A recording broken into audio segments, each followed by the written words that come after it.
In today's episode, we're going to address a problem that plagues everybody. Like everybody struggles with it. How to get to a fighter who has longer arms. Somebody who outreaches you. Somebody who's constantly backing up as you attack. Somebody who every time you approach either throws a jab or throws a teep. They're always playing that length advantage. How do we get by them? We're going to solve it. If you watch this episode today and you go, by the end of it, I'm going to be able to go to my next sparring session and implement everything Gabriel says, you're going to be mistaken. It's not that simple. I am going to give you 4 or 5 tactics where you can go, okay, here they are.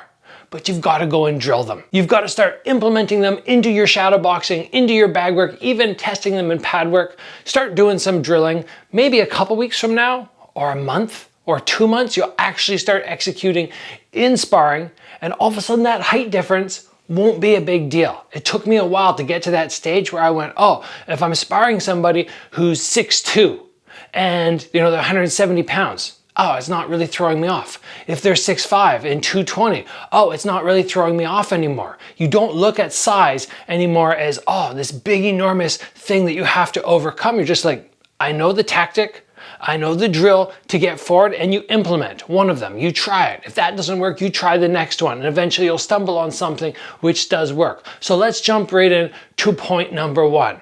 It's simple, it's effective, it is head off the center line as you attack. If somebody has longer arms than you, and every time you're here, you step forward, you try to start your combo with the jab, or you step forward with the cross, but your head is right above your hips, if they throw at the same time, you're always going to be eating a shot. Every time you walk forward, eating the shot. You've got to have a very simple tactic, and that is head off the center line.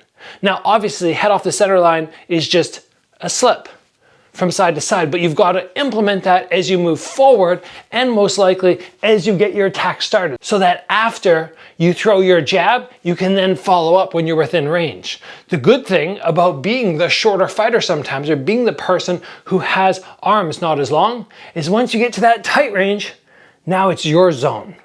So you don't want to just throw your jab, head off the center line and exit because you're right back to where you started. You do that work, you enter, and then you follow up, give them some shots, and then get that clean exit. And while we're doing this, we might as well run through a couple mistakes that people generally make when they do the head off the center line. Let's touch on 2 super fast before we move to our next point.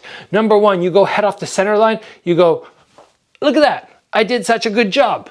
But you guys, if you haven't noted the mistake there, I'll tell you, I'm going completely sideways. Yes, that's head off the center line, but look at how much range I'm going to lose when I go sideways, as opposed to leaning a little bit forward.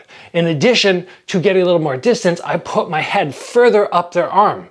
So if they throw the punch at me, as you enter, you want your head here, not way out here where their cross is just perfectly lined up. So we drop our head a little bit forward as we move forward, a little bit forward as opposed to straight off to the side. Mistake number 2, this hand cannot be down.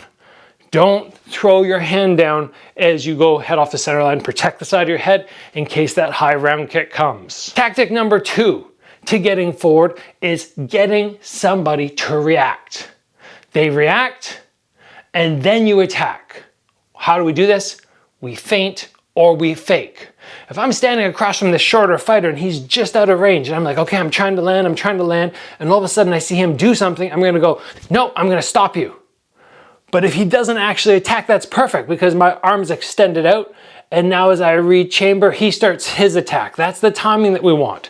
So when I'm on the outside, I don't want to fake and then take a dramatic pause and then attack, because this guy's done his reset. It's got to be here, fake, and then I go, right? Give him that little twitch, get that reaction. It can be as simple as just boom, the foot just moves.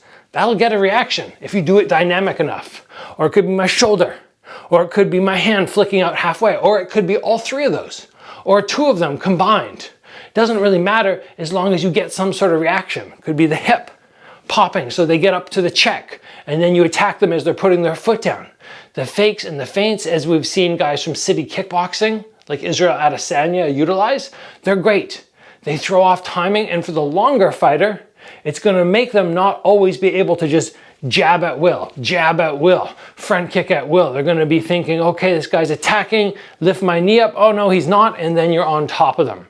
Hopefully with that head off the center line for the real entry. So I give them their little twitch and then I, boom, head off the center line. We combine tactics together. Another way which I love to close the distance is to utilize a slide up chamber for a front kick with a long guard.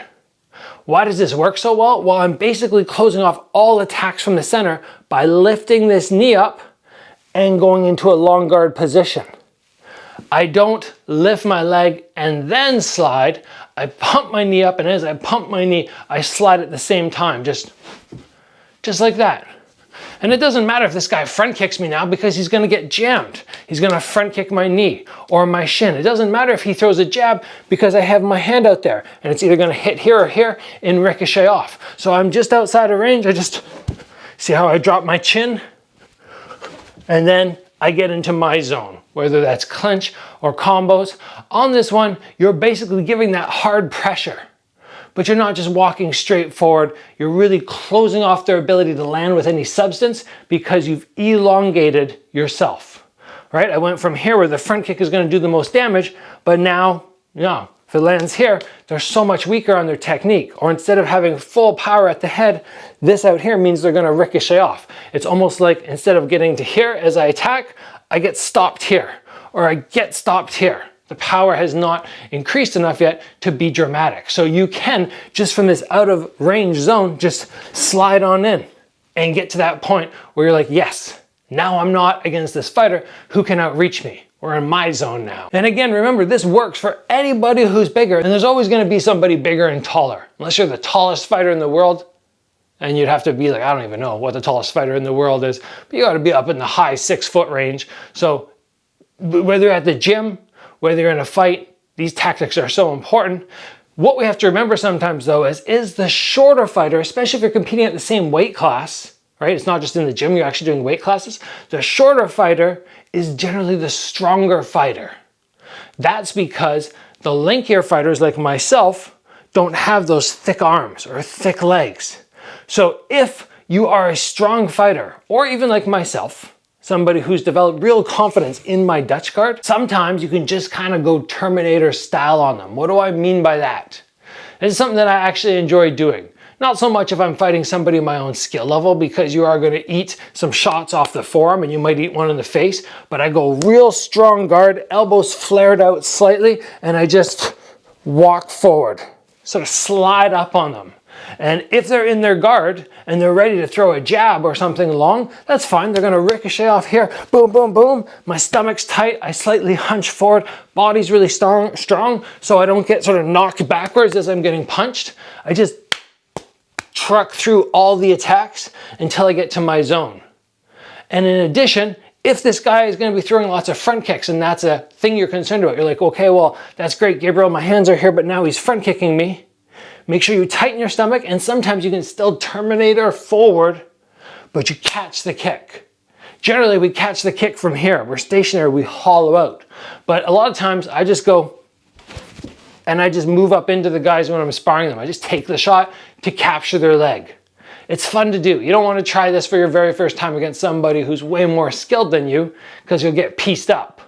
But if you start off and you go against somebody who's a beginner or their skill level's a scooch below yours, and you're like, you know what, I'm just gonna try that. Or they're front kicking a lot, I'm just gonna catch there. It's actually really fun to do. It's a good way to test your defensive skills, your confidence, and you can really do this. I've only done it once or twice in a fight, and that was only when I went, this guy can't hurt me. I know his power is not good enough. I'm overwhelming him, and I'm just gonna truck forward. Unfortunately, that fight footage, I was in Austria, and I never got the fight footage. So I can't even share it with you guys. But basically, I was just like, I don't care, I am coming. And that was a good third round TKO or KO, something like that. Anyway, there are some great tactics for you to stop worrying about being the shorter fighter. Go, okay, this guy has long arms, but I know how to get around it. And like I said numerous times during this episode, there's always somebody bigger than you. You need to know this. If you're somebody who's at my weight and you're like 6'3", then yeah, you will never fight that, but there's somebody in the gym who's gonna be taller than you and have the longer arms than you. So implement these, as I said, on the bag, in your shadow boxing, test them out, and then see if within maybe 2 to 4 weeks, you can start trying them out in sparring. That's awesome. I think we covered everything I wanted to there. I can get way more detail, but that's enough for today. Don't need to give you guys too much information. So thanks for joining. As always, train hard, and I'll see you back here soon for another video.